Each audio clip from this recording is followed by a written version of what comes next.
नमो विष्णुपदाय कृष्णपृष्ठाय भूतले श्रीमते भक्तिवेदांत स्वामी नामिने नमस्ते सरस्वती प्रचारिणे निर्विशेष शून्यवादी पाश्चात्य देशतारिणे जय श्री कृष्ण चैतन्य प्रभु नित्यानंद श्री अद्वैत गदाधर श्रीवासादि गौर भक्तवृंद हरे कृष्ण कृष्ण कृष्ण हरे हरे हरे राम राम राम हरे हरे मुखं करोति वाचालं पङ्गुं लङ्घयति यत्कृपातमहं वन्दे श्रीगुरुं दीनतारिणे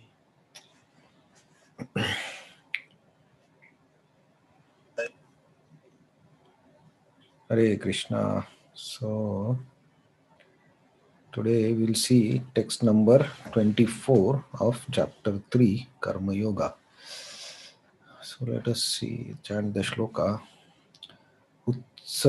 Utsideyurime loka उत्सितेयुरिमे लोका kuryam karma chedaham न कुर्यां कर्म चेदहं sankarasya chakartasyam शङ्करस्य च कर्तास्याम् upahanyamima praja.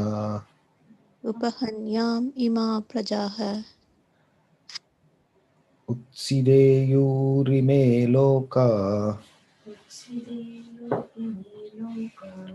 न कुर्याम कर्म चेदहम संकरस्य च कर्तास्याम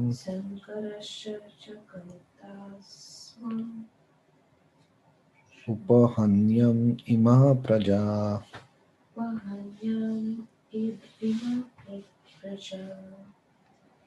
Ima praja. Please chant the shloka. उत्सितेयुरिमे लोका न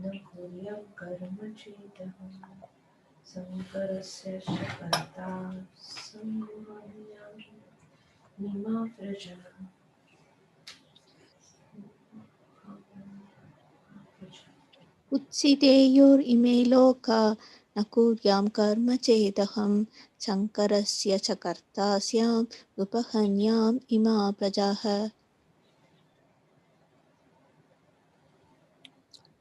उत्सिदेयुरिमे लोका न कुर्यां कर्मसेदहं शङ्करस्य च कर्तस्याम् उपहन्याम् इमः प्रजा. Okay. Okay, thank you very much. So, translation and purport. If I do not perform prescribed duties, all these words would be put to ruination. I would be the cause of created unwanted population, and I would thereby destroy the peace of all living entities. Purport. Varna Sankara is unwanted population which disturbs the peace of general society. In order to check this social disturbance, there are prescribed rules and regulations by which population can automatically become peaceful and organized in spiritual progress in life.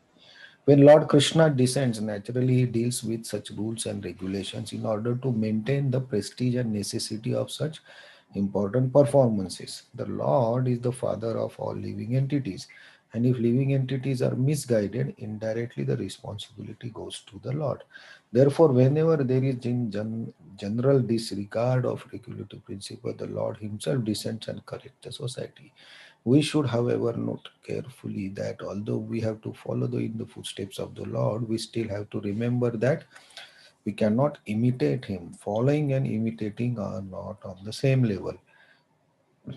We cannot imitate the Lord by lifting over the hill as the Lord did in His childhood.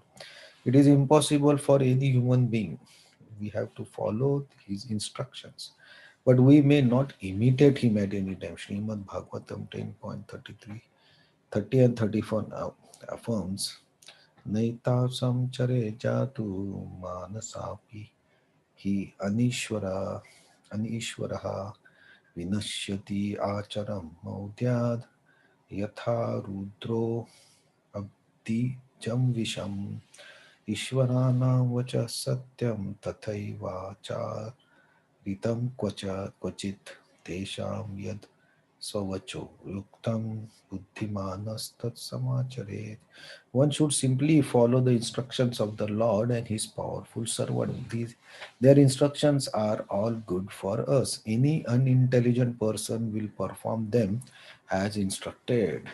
However, one should guard against trying to imitate their actions. One should not try to drink the ocean of poison in imitation of Lord Shiva. We should always consider the position of Ishwaras or those who can actually control the movement of the sun and moon as superiors. Without such power, one cannot imitate Ishwaras who are super powerful. Lord Shiva drank poison to extent of swallowing an ocean, but if any common man tries to drink even a fragment of such poison, he will be killed. There are many pseudo devotees of Lord Shiva who want to indulge in smoking ganja, marijuana, and similarly intoxicating drug, forgetting that by so imitating the acts of Lord Shiva, they are calling death very near. Similarly, there are pseudo devotees of the Lord Krishna who prefer to imitate the Lord in his Ras Leela or dance of love, forgetting their inability to lift Govardhan Hill. It is best, therefore, that one not try to imitate the powerful but simply follow their instructions. Nor should one try to occupy their post without qualification.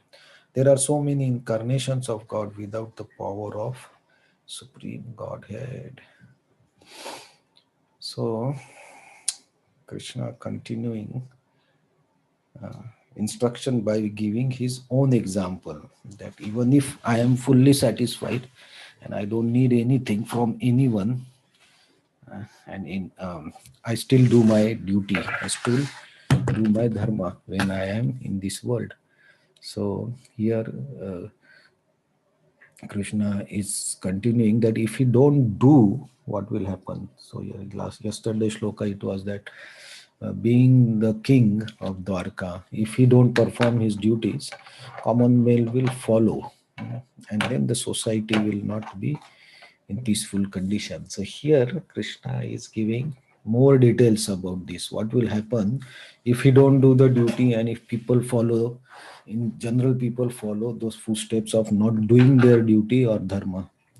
So similar type of description was there in the first chapter, right? When Arjuna said, I will not fight because if all the males who are on the war, if they are killed, then the society's balance will be gone. And then he gave series of shlokas.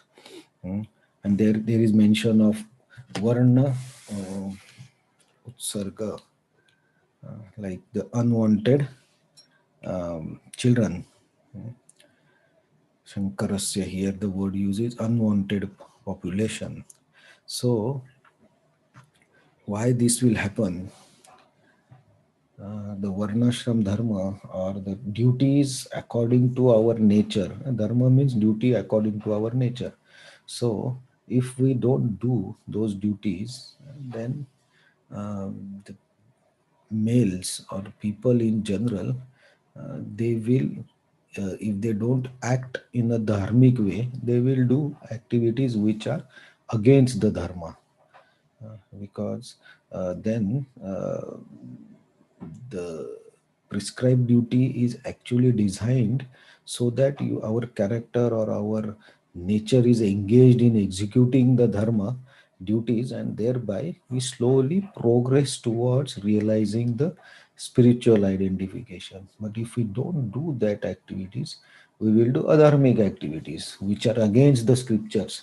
And so if everybody starts doing the activities which are against the scriptures, then automatically the balance or the peace of the society will be gone. So this is called Varna Shankara. So this, and once the adharmic activity is increased, then this population, uh, unwanted population, unwanted children will be increased. And when such unwanted population is increased, and this will create more imbalance in the society, because the unwanted population or children, they will be creating more disturbance because of their own mental instability or their main internal problems that they struggle with to understand for their existence, so they will create more problems for the society. So this problem of unwanted population, it's not only limited to one generation, but it spreads, or it remains for generations. And then it's very difficult to overcome this problem. So Krishna is saying that if I do not perform my duties, and I am being the king, because Krishna is the king, so people if start following him, then everybody will create dharmic activities, and then ultimately the blame will be on the leader, who is Krishna. So that's why leaders are always required to follow the dharma, required to follow the principles, religious principles, just to set the examples in front of other uh, people in general. So it's not always easy to be in a, like what Krishna is saying, that he also has to do and follow the principles, though it's not required for him to follow. Being the supreme, it's not required to follow, but he has to follow when he's on this earth. So if Krishna is following the principles and rules uh, to set a good example in front of people in general, then we all at in our position, uh, in different roles, we are leaders, right? So some are leaders in office, some are leaders in spiritual organizations, some are leaders at the family level. The person who earns the money, or woman who takes care of the family, they are in a leader position where people will see, or our children will see what we are doing, how we are working. So, in one way, each one of us has a responsibility to behave in such a way that we set a good example for the next generation. So, uh, this principle that Krishna is telling, to follow the principles and dharma, is applicable to us, every one of us, and it's applicable in all the times. That's why, like, uh, k- teachings of Bhagavad Gita are eternal, because they are applicable to any generation, and any time it is applicable. So we also have to follow this, because if we don't follow, if we don't behave properly, just for example, if we are living with family and our children, and if we don't follow the rules and regulations and the principles of Vedas, then our children will automatically see what our parents are doing, and then they will also follow the same way. So now as the Kali Yuga progresses, these problems are increasing, right? Because there are less number of children, and the parents are busy, and then the isolation is happening, the differences are happening, and in this all these situations, the society problems are increasing. uh, Everybody is facing the problem of stress, depression. This is why, because the dharma or the activities as per the religious principles are not being done. So we can see the effect, how this impacts one family or two families or a society. So Krishna is telling that how we have to do this. We have to follow the leaders, or we have to follow the Vaishnavas who are doing the spiritual progress. So if we follow them, Srila Prabhupada mentions about following and imitating. Imitation we should not do. Following can be done. So follow the orders of Krishna, follow the orders of Guru. In that way, we slowly make progress towards the spiritual identity, spiritual realizations. And so Krishna is telling to Arjuna that you are supposed to fight, so you should fight. You should not give up your dharma of fighting, because then you will set an example for people in general, that a great fighter or a great leader like Arjuna can also give up the fighting or give up the dharma. And so in normally people will think, if Arjuna can give up his dharma in on the testing time, then who am I? I also don't want to do the dharma. So this will set a completely wrong example in front of people in general. So Krishna is not approving his approach, and he himself telling about him how he is following all these rules and regulations. Sorry.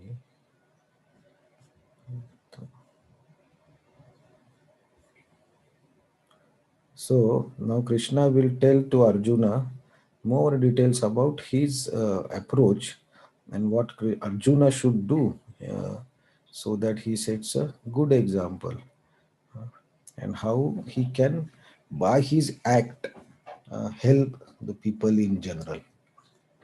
And to help people in general, how? By taking them not only towards following their dharma, but by following the dharma he will also gradually elevate them in the higher consciousness. So that we'll see in the next few shlokas of this chapter.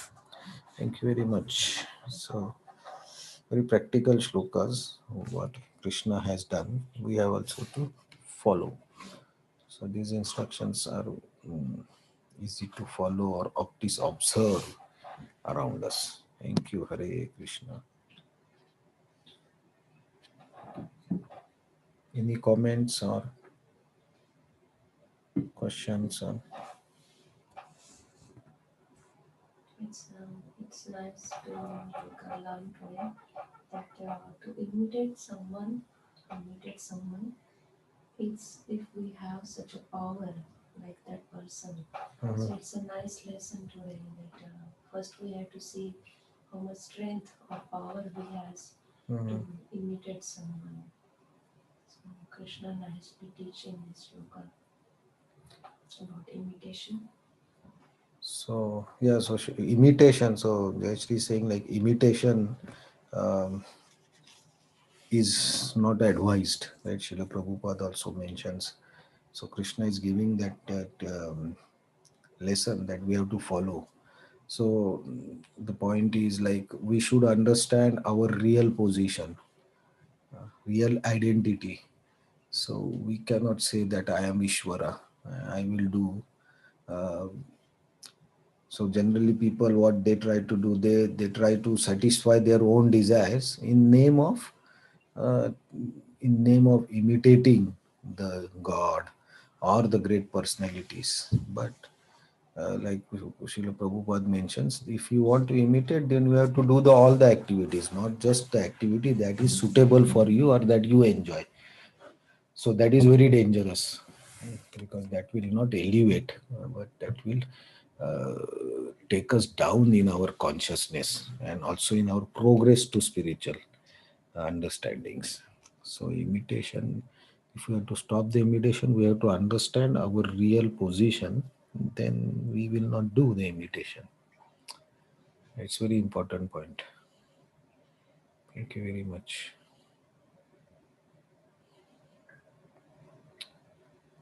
Okay, let's see tomorrow how Krishna advises Arjuna to help people in general by just his activity, or just doing act according to dharma. Thank you very much. Hare Krishna.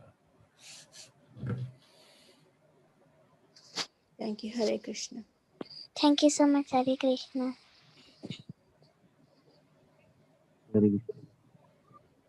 Hare